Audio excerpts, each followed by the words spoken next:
अफसार साहब, हम सूबों को कैसे मनाएं कि उन्होंने स्पेंडिंग के साथ साथ रेवेन्यू जनरेशन भी करनी है? देखिए, ये सूबों को खुद अपनी जिम्मेदारी लेनी चाहिए, क्योंकि मैंने ये आपने तो उनको नहीं सिखाना, वो हमसे ज़्यादा सीखे सिखाए हैं, पढ़े लिखे हैं। इशू ये है कि जब 18वीं तरमीम के लिए सूबों ने ज़ोर दिया, हमेशा से ज़ोर दिया, आपने तो मेरा ख्याल 2013 में शायद 18वीं तरमीम आई थी, ये 2012 में जब भी आई, उससे पहले कई दहाइयों तक ये बहस होती रही कि सूबों को इख्तियार मिलना चाहिए और 1973 के आइन के मुताबिक बनना चाहिए, जिसमें कंकरेंट लिस्ट थी और उसके अलावा सूबों को वो कंकरेंट लिस्ट में जितनी चीज़ें थी वो सूबों को जानी थी, नहीं गई थी। और वो जब उनका मुतालबा पूरा किया गया तो इसके बाद ऑटोमेटिकली सूबों की ये जिम्मेदारी है कि वो अपनी परफॉर्मेंस को बेहतर करें। प्रॉब्लम इसमें यह है कि मैं और आप जो कर सकते हैं वो ये है कि हम आवाम को इस बात के बारे में आगाह करें कि अब जो आपका पैसा है, आपका जो टैक्स मनी है, वो ज़्यादा सूबों के पास, आप जिस हैं उसके पास ज़्यादा पैसा है बजाय वफाकी हुकूमत के, ताकि वो अपने सूबाई हुकूमतों को अकाउंटेबल बना सकें।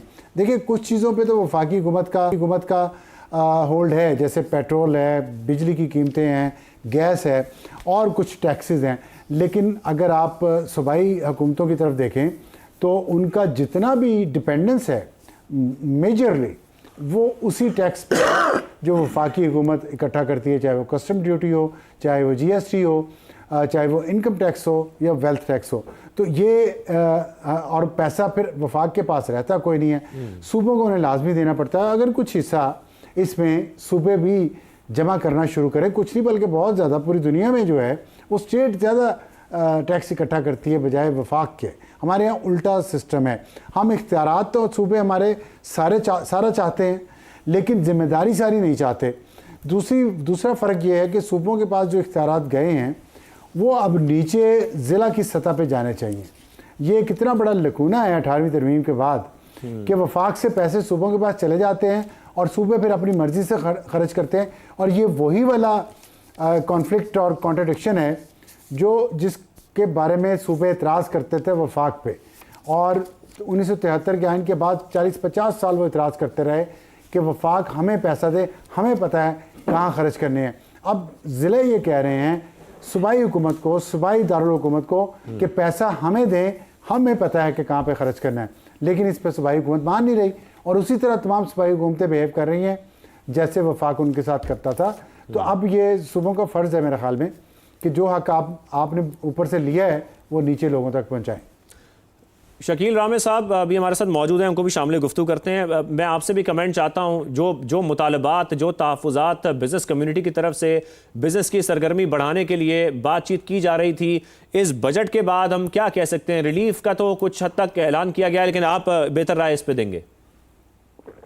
देखें, अगर हम इस बजट को बागौर जायज़ा लें, या आपकी जितनी डिस्कशन हो रही है इस जगह पे भी या दूसरी जगह पे भी, तो सारी जो डिबेट है वो टैक्स के गिर्द घूम रही है कि गवर्नमेंट ने टैक्स लगा दिया, गवर्नमेंट ने पैसे दे दिए, गवर्नमेंट ने पैसे ले लिए। अनफॉर्चुनेटली ये जो डिबेट होनी चाहिए थी, कि घूमनी चाहिए थी कि पाकिस्तान में इंडस्ट्री किस तरफ जा रही होगी, एग्रीकल्चर किस तरफ जा रही होगी। क्योंकि किसी भी जो इकानमी है उसके जो फंडामेंटल पिलर हैं वो उसकी पिलर होता है, वो उसकी प्रोडक्शन सेक्टर होता है, जो कि एग्रीकल्चर और इंडस्ट्री पे होता है। हमारी इस दोनों सेक्टर्स की क्या पोजीशन है, क्या गवर्नमेंट इनमें क्या करना चाह रही है? अब देखिए, मैं इसको अगर बजट के साथ हम इकोनॉमिक सर्वे को भी थोड़ा सा इंक्लूड कर लें, तो गवर्नमेंट ने कहा कि जब जो हमारी एग्रीकल्चर 2.8% उसकी हुई है, ग्रोथ हुई है, इंडस्ट्री की करें तो 6.1% है। देखिए, जब इसको हम डाइसेक्ट करते हैं तो इंडस्ट्री की जो डिबेट है मेजर हमें नज़र आ रही है, वो ऑटोमोबाइल में नज़र आ रही है और पेलर्स में नज़र आ रही है, जो कि टेक्सटाइल का पेलर्स और वीयरिंग्स में नज़र आ रही है। वो भी अगर देखें तो गवर्नमेंट ने जो बेतहाशा सब्सिडी दी हुई है टेक्सटाइल को, जो इसकी टेक्सटाइल पॉलिसी के थ्रू, वो उसकी मरहून मिन्नत है। अगर हम देखें तो रियल ग्रोथ के जो पिलर्स हैं इंडस्ट्री में भी, वो भी हमें कोई इतने क्या कह लें कि स्ट्रॉन्ग नज़र नहीं आ रहे। मगर एग्रीकल्चर की जो हमें नज़र आ रही है ग्रोथ, उसको हम बहुत शानदार कहूँगा। उसकी वजह यह है कि गवर्नमेंट की तमाम एंटी फार्मर और एंटी एग्रीकल्चर पॉलिसीज़ के बावजूद हमारी एग्रीकल्चर ने कुछ ग्रोथ जो है कि वो शो की है। आज तो ये ग्रोथ बड़ी कम है।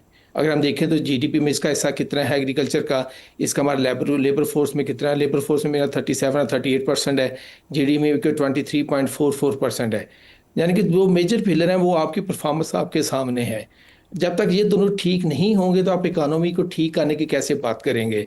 अगर हम गवर्नमेंट के कहते हैं कि जो लास्ट ईयर कहते हैं कि वो उसकी इन्फ्लेशन नीचे आई, जब इन्फ्लेशन नीचे आई तो किस वजह से आई, मेनली वो जो आई थी इसकी हमारी फूड की जो प्राइसेस कम हुई। फूड की प्राइसेस कैसे कम हुई कि आपने एग्रीकल्चर वालों को उसकी यानी कि कास्ट ऑफ प्रोडक्शन भी नहीं दी। मैं जिस तरह आप पिछले साल देखें कि जो वीट की प्रोडक्शन थी उसकी वो कहते थे 4,000 से ज़्यादा तो हमारी कास्ट ऑफ प्रोडक्शन है, तो लास्ट ईयर इनको रेट क्या मिला, 2200 2800।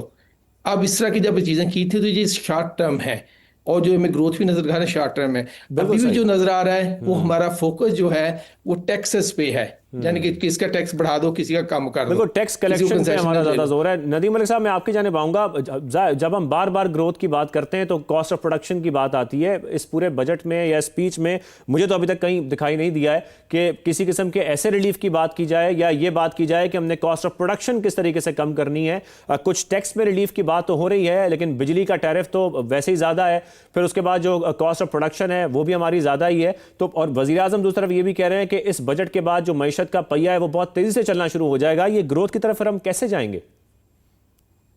बस आस रखेंगे और अल्लाह ताला से दुआ मांगेंगे कि अल्लाह ताला कुछ ऐसी रहमत कर दे कि हम ग्रोथ की तरफ चले जाएं। कोई स्ट्रेटेजी तो बहरहाल हमारे पास नहीं है, लेकिन जो बजट में आमतौर पर इनकम और एक्सपेंडिचर्स की डिटेल होती है तो ज्यादा फोकस बहस का मेरे ख्याल में टैक्सेस के ऊपर रहना या एक्सपेंडिचर्स के ऊपर रहना, वो उसकी बजट है ही एक आपकी फिस्कल स्टेटमेंट है तो उसी के ऊपर रहना चाहिए। अभी आप टैक्सेस की बात कर रहे हैं तो टैक्सेस में 17.6% इन्होंने प्रोजेक्शन दी है अगले साल के लिए। 13,000 अरब का इस साल का टारगेट है, तो अगले साल के 15,264 की प्रोजेक्शन दी है। अब ये 17.6% की ग्रोथ जो है कमो बेश ये बन जाएगी आपकी 2200 और 64 अरब रुपए। 2264 अरब रुपए में से आपकी 4% इन्होंने जीडीपी ग्रोथ रखी है और 8.2% की इन्फ्लेशन है, तो ये 12% की नॉमिनल ग्रोथ बनती है। जो ऊपर से 5.6% है या 6% की बाकी की जो ग्रोथ है वो ये कैसे लेंगे, वो एडिशनल टैक्सेस से लेंगे जो अभी इन्होंने अनाउंस नहीं किए। वो आपको मिलेंगे कि सेल्स टैक्स की हमने एग्जम्पशंस विड्रॉ कर दी है, बड़ी एक महफूज सी टर्म। एक्चुअली वो सेल्स टैक्स लगना शुरू होता है तो जिस आइटम पे लगता है वो कहते हैं ये पहले एग्जाम था हमने लगा दिया, तो वो अभी डिटेल्स आना बाकी है किस किस पे वो लगनी है। वो मेरे ख्याल में बहुत सारे आइटम होंगे, 400-500 अरब के 600 अरब के इजाफी टैक्सेस की डिटेल आनी चाहिए, फिर पता चलेगा कि इन्होंने अगले साल का रेवेन्यू टारगेट कितना लेना है।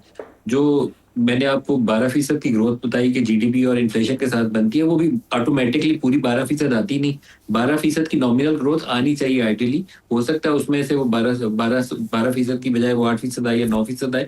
बाकी के लिए इन्हें इजाफी इकदाम लेने हैं, और वो इजाफी इकदाम जो फाइनेंस मिनिस्टर की स्पीच है उसमें तो दो भी नजर नहीं आए। वो फाइनेंस बिल या तो पढ़ के उसको एनालाइज करना पड़ेगा, तो या स्टेप बाय स्टेप जब ये ऐसा रोज जारी करेंगे तो उससे समझ आएंगे। जब आपकी ग्रोथ ना हो रही हो ना इकोनॉमी में, तो आपकी टैक्सेस की ग्रोथ नीचे चली जाती है। ये एक बिल्कुल फंडामेंटल प्रिंसिपल। आपकी इकोनॉमी अगर फास्ट ग्रोइंग मोड में 6-7% से ग्रो कर रही है, इकोनॉमिक एक्टिविटी ज्यादा हो रही है, तो उसके अंदर पोटेंशियल ज्यादा है कि आपको ज्यादा रेवेन्यू दे रहे हैं। अगर आपकी इकोनॉमी बिल्कुल आपने ग्रोथ स्टाइफल की हुई है, आपका जो एग्रीकल्चर सेक्टर का नंबर है वो भी आपने लाइफ स्टॉक की ग्रोथ दिखा के ना, गधे घोड़े भैंसे उसमें इजाफा दिखा के बनाया हुआ है, तो फिर आपको उनसे टैक्स थोड़ी मिलना है। गधे ज्यादा हो गया तो टैक्स ज्यादा थोड़ी आएगा। तो इन्होंने तो लाइफ स्टॉक की ग्रोथ बहुत ज्यादा दिखाई हुई है।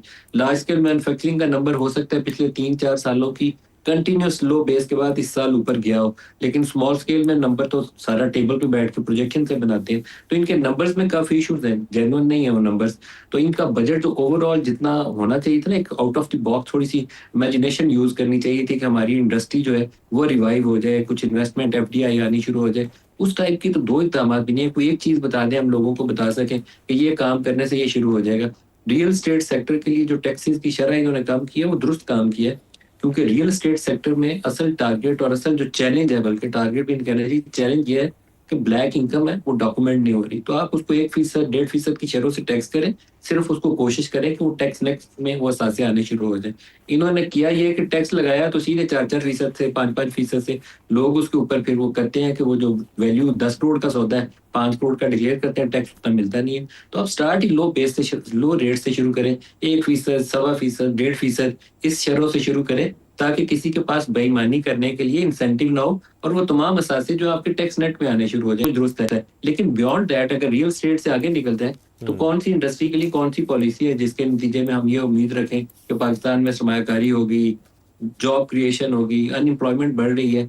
आपकी पिछले 4 साल की एवरेज ग्रोथ रेट जो है शहबाज शरीफ की हुकूमत के नीचे, पीडीएम पहले वाली भी और पीडीएम दूसरी करंट वाली भी मिला लें तो 2.3% एवरेज जीडीपी ग्रोथ है इनकी 4 साल की, 2.5% की पॉपुलेशन ग्रोथ है। तो आपकी अनएम्प्लॉयमेंट तो आसमान को छू रही है। ये कहते हैं हमने बड़ा ग्रोथ ओरिएंटेड बजट दे दिया, ग्रोथ नाम की इसमें कोई चीज नहीं है, ना इससे डेवलपमेंट होगी ना सरमायाकारी होगी।